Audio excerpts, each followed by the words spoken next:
আসসালামু আলাইকুম। ইজি রেসিপির নতুন আরেকটি এপিসোড দেখার জন্য সবাইকে আমন্ত্রণ। ঈদ আয়োজনে আপনাদেরকে একটি স্পেশাল কাবাব তৈরি করে দেখাবো।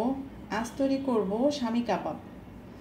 এই কাবাবটি খেতে কিন্তু অসম্ভব মজার হয়। আশা করি আজকের রেসিপিটিও ভালো লাগবে।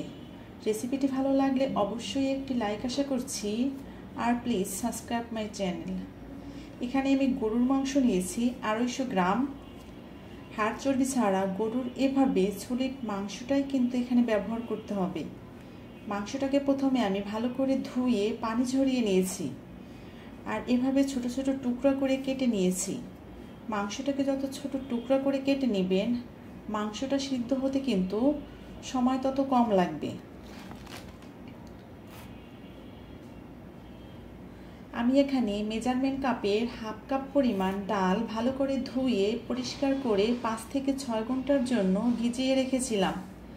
ডালটা কিন্তু ফুলে এখন দ্বিগুণ হয়ে গিয়েছে, আর অবশ্যই কিন্তু ডালটা ভিজিয়ে রাখতে হবে, তা না হলে সিদ্ধ হতে সময় কিন্তু অনেক বেশি লাগবে।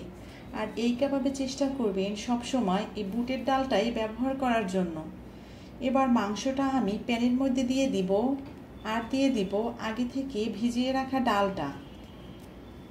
এবার দিয়ে দিচ্ছি রসুন বাটা 1 টেবিল চামচ, আদা বাটা 1 টেবিল চামচ।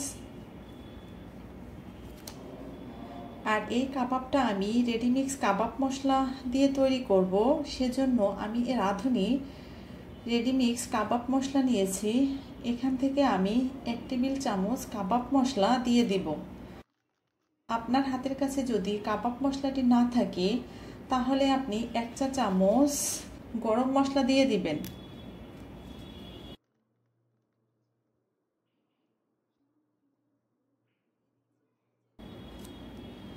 দিয়ে দিচ্ছি মরিচের গুঁড়া 1 চা চামচ, জিরার গুঁড়া 1 চা চামচ, আর দিয়ে দিব স্বাদ মতো লবণ।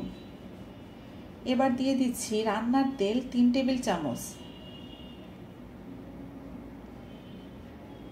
এবার সব কিছুকে একটু ভালো করে মিশিয়ে নিচ্ছি।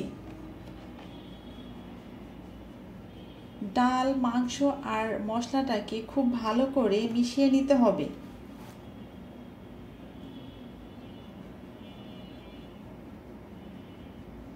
চুলাটা অন করে প্যানটি চুলার উপর বসিয়ে দিয়েছি।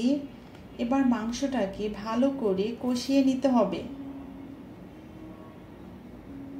আমি এখানে মাংসটাকে 7 থেকে 8 মিনিটের মতো কষিয়ে নিয়েছি। খুব ভালো করে কষানো হয়ে গিয়েছে, পানিটাও টেনে গিয়েছে। এবার এর মধ্যে দিয়ে দিব 1 কাপ গরম পানি মাংসটাকে সিদ্ধ করার জন্য। এবার একটু নেড়েচেড়ে মিশিয়ে দিচ্ছি।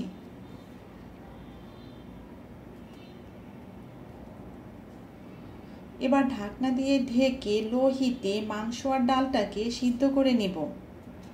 মাংস আর ডালটা সিদ্ধ হতে আমার 1 ঘন্টার মতো সময় লেগেছে। মাংসটা এখন পুরোপুরি সিদ্ধ হয়ে গিয়েছে। এবার মাংসের ভিতরে যে এক্সট্রা পানি আছে, এটা টেনে যাওয়ার জন্য চুলার উপর রেখে অনবরত এভাবে নেড়ে যেতে হবে। মাংসের ভিতরের এক্সট্রা পানি কিন্তু এখন পুরোপুরি টেনে গিয়েছে। এবার কিন্তু আমি চুলা থেকে নামিয়ে ফেলব।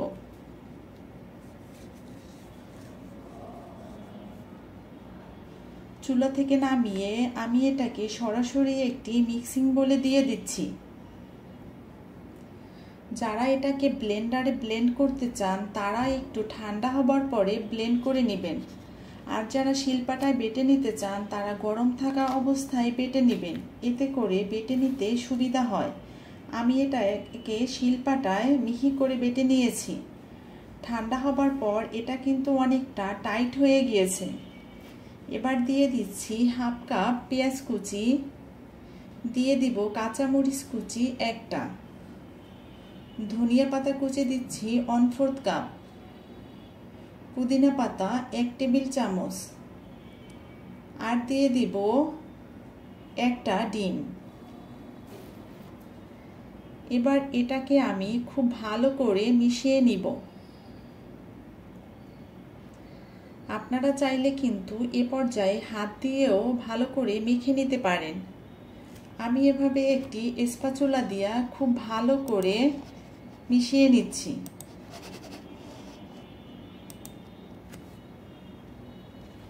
এ পর্যায়ে এসে যদি আপনার কাছে মনে হয় মিশ্রণটা খুব বেশি টাইট, তাহলে আরও একটা ডিম অ্যাড করে দিবেন।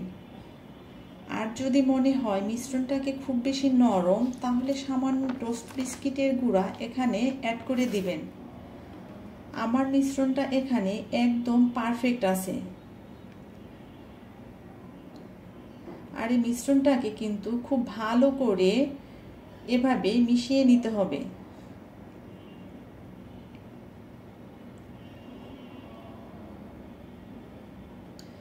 আমি একটি চামচ নিয়েছি, এখান থেকে অল্প করে নিব আর কাবাবের শেপ করে দিব। এভাবে একটি চামচ দিয়ে নিলে যেটা হবে, সবগুলো কাবাব দেখতে একই সাইজের হবে, একটি ছোট একটি বড় হবে না। আমি এভাবে সবগুলো কাবাব তৈরি করে নিয়েছি।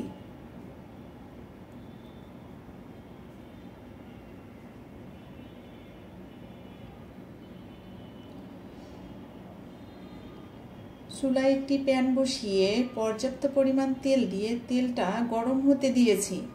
তেলটা গরম হলে আমি এক এক করে কাবাবগুলোকে দিয়ে দিব। চুলার আঁচটা মিডিয়ামে রেখে কাবাবগুলোকে আমি ভেজে নিব। যেহেতু কাবাবের ভেতরে সব কিছুই আগে থেকে কুক করা, তাই এটা ভাজতে কিন্তু আমাদের খুব বেশি সময় লাগবে না। কাবাবগুলো ভাজা হয়ে গেছে, দেখুন সুন্দর একটা কালার চলে এসেছে। এবার তেল ঝরিয়ে কাবাবগুলোকে আমরা উঠিয়ে নেব। আর এই শামি কাবাবটা খেতে কিন্তু অসম্ভব মজার হয়। পোলাও, খিচুড়ি কিংবা সাদা ভাতের সাথে এটা আপনারা পরিবেশন করতে পারেন। আর অবশ্যই রেসিপিটি বাসায় একবার ট্রাই করে দেখবেন। রেসিপিটি ভালো লাগলে অবশ্যই একটি লাইক দিবেন, শেয়ার করবেন এবং আমার চ্যানেলটি সাবস্ক্রাইব করে দিবেন। দেখা হচ্ছে নতুন কোনো ভিডিওতে। আল্লাহ হাফেজ।